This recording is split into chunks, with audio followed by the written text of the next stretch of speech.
Hello, welcome to a Paper Flourish craft video. My name is Julie.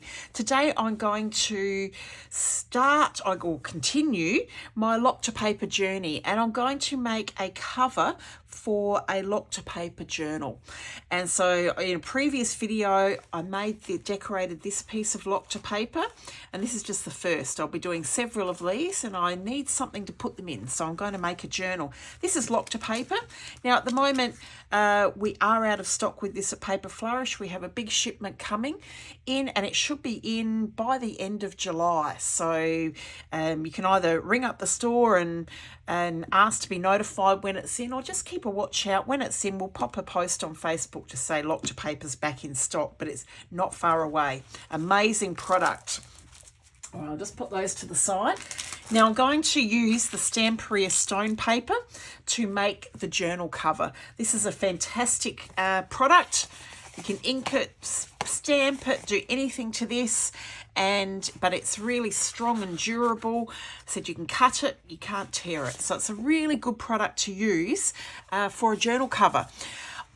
For what I'm going to do today, I needed 2 pieces of stone paper A4 size. So what I've done already is one of the pieces, I've just cut it in half.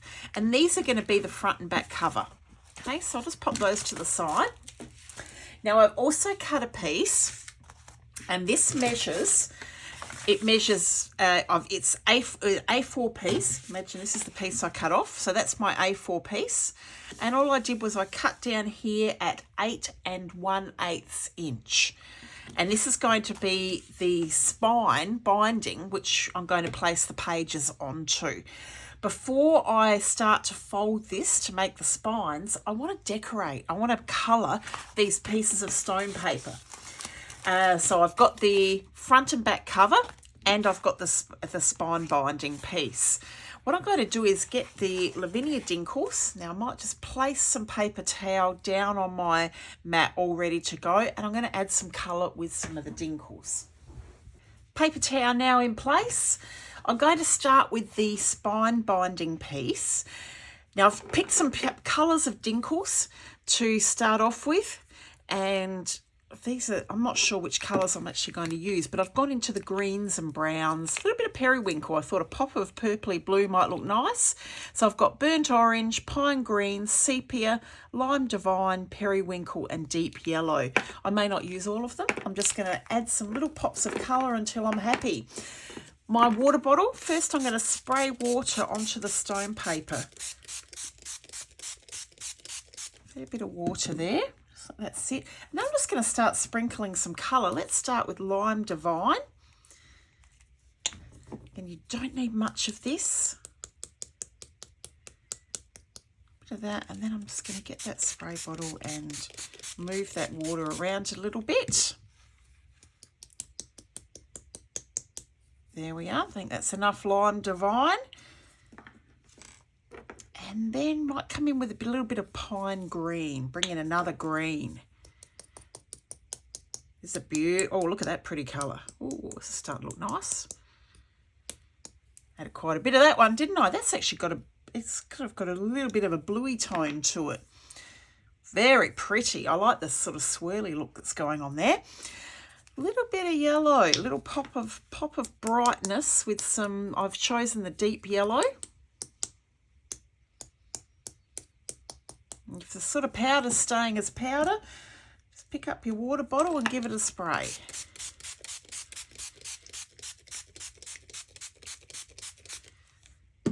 It's looking really nice, isn't it? Sepia.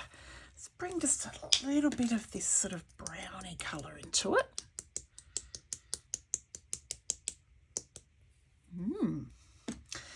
And I've just about used all of my colours.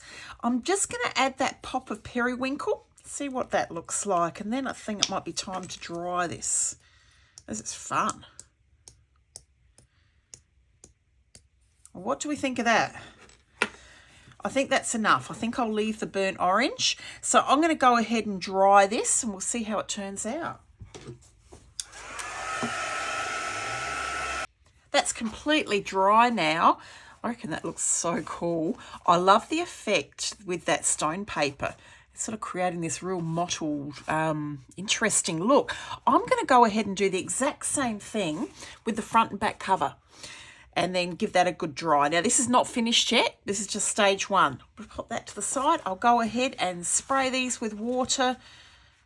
And I'm going to actually, on the front and back cover, I think I'm going to do it on both sides. So I'll go ahead and do that and show you the finished product in a moment. So the 3 pieces are now dried off, and I reckon they look pretty cool. This is the one that I'm using for the spine binding. I've left that just plain on the back because that's eventually going to be covered. The 2 pieces for the front and back cover, this will be what's on the outside of the cover. The inside, I just mainly put the Dinkles around the edge because I want to end up putting something on the middle, so I didn't want to waste the Dinkles. So, but they're done to this point. Now, so they're not finished yet.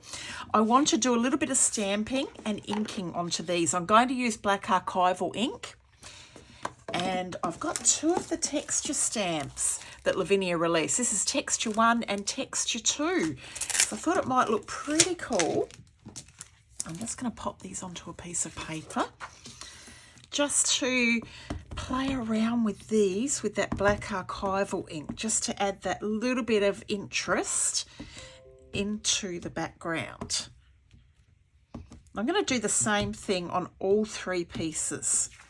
You see there, that print on the background just adds that little bit extra to it. So I'll go ahead and do that with all 3. I'll do a little bit of stamping with this one in a moment as well. They're all stamped, and it really adds some interest into the background, doesn't it? Now, next thing I'm going to do with the black Archival ink, I'm just going to ink all edges of all 3 pieces just to darken those edges. Now, these are my front and back cover.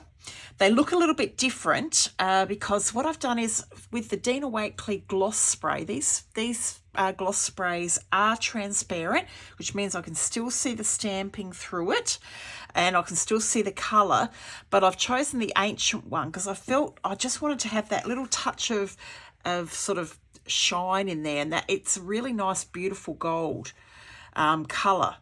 Hopefully you can see that there on the page, the difference. So I've just done a light spray and dried it, but I wanted to show you, this is before spraying and that's after, so you can see the difference, and then you can decide which one you might want to go with on your journal cover. I'm going to do just a light spray to the spine binding as well. So all I've done is pop that into my splatter box and given it a light spray and then dried it with my heat tool. So I'll go ahead and do that to the other 2 pieces. All 3 pieces now, they're ready to go. So they're all dry, got that lovely sheen from the gloss spray on them. I'm going to pop the front and back cover to the side for the moment, and I want to work on the spine binding. Now, what I've done is, because the measurements were slightly different, remember this is 1/8 and 1/8 inch across, and it was about an 8 1/4 up and down is the A4 size. So I did write the top on there, so I just knew which was the top.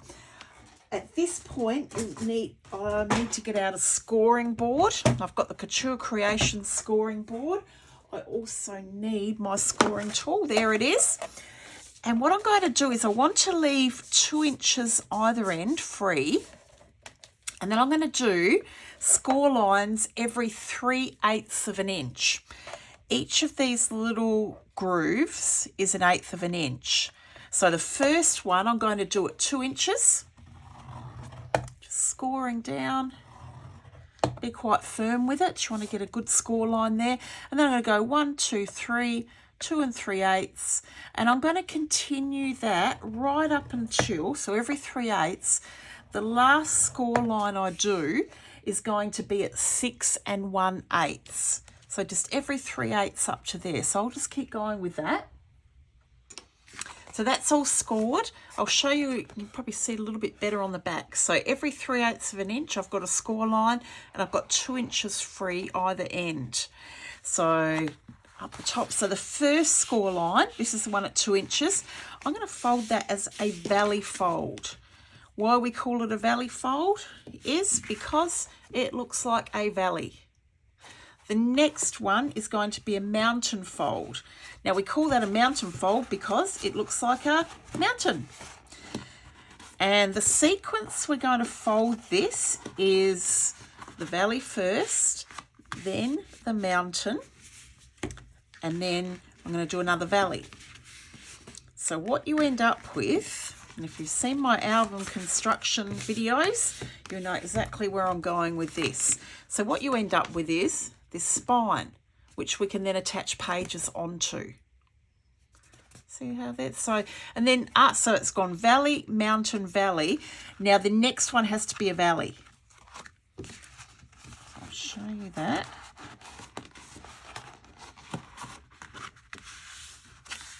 So you think valley, mountain, valley, valley, mountain, valley. There we go. So you end up then. I know this is probably not the most exciting piece of the video to watch, but I'll just show you this one. There's the mountain, and here's the next valley fold. So what you're ending up with is these spines like this. See, valley, mountain, valley, valley, mountain, valley. I'm going to keep that going right till the last score line, and I should end up with 4 of these spines. That's all folded now. So see how I've ended up with these 4 spines? Like this. Now I'm not going to trim the ends. Again, if you've seen my album videos, I do trim the ends. I'm not going to today. I'm going to leave them like that. But I do need to join these areas together so that the spines end up stuck together. And I'm going to use red tape to do that. Really strong tape, or you could use a really strong glue, but they need to be stuck really well together. So I'll go ahead and do that. Now they're completely stuck together. I ended up using the red tape. Now if you're not sure what red tape, it's just a super duper strong tape. So I did end up using that. And I also used good old 450 glue. I thought just for a bit extra hold in there, and they're now stuck together.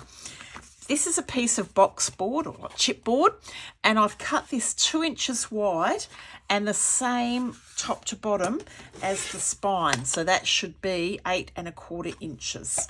And I'm going to stick that to the back of the spines. And this time I'm going to use Stamperia craft glue.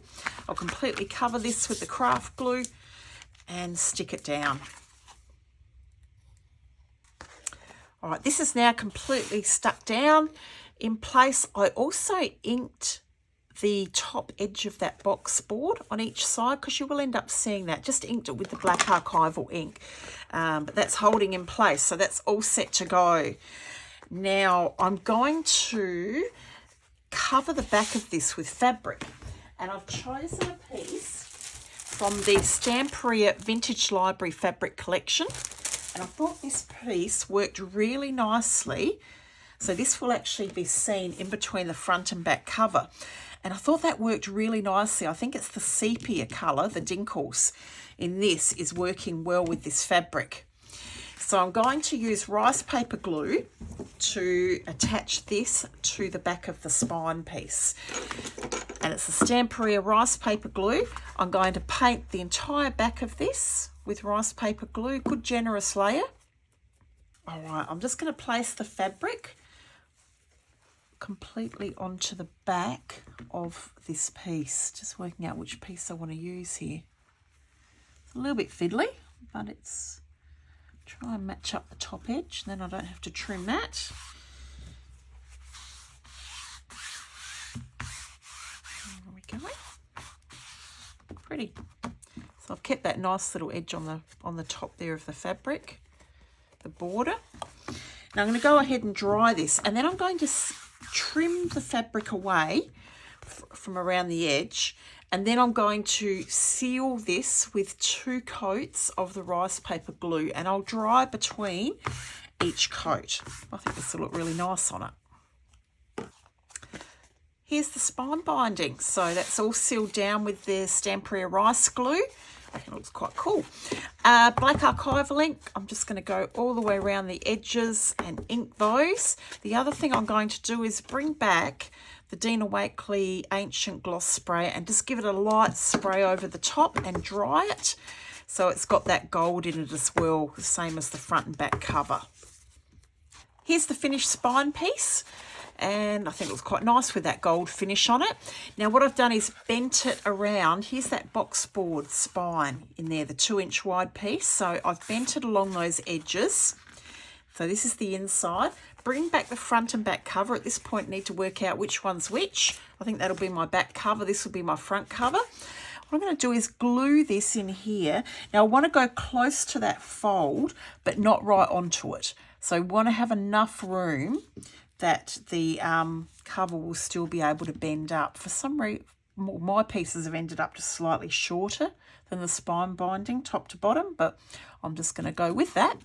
So just sort of the folds here, and just leave that little bit of a gap, not too wide, not even 1/8 of an inch between that bend and edge, but just enough room for that to be able to fold when it's in the journal. So I'm going to stick the front and cover and back cover in. I'm going to use Stamperia craft glue to do that.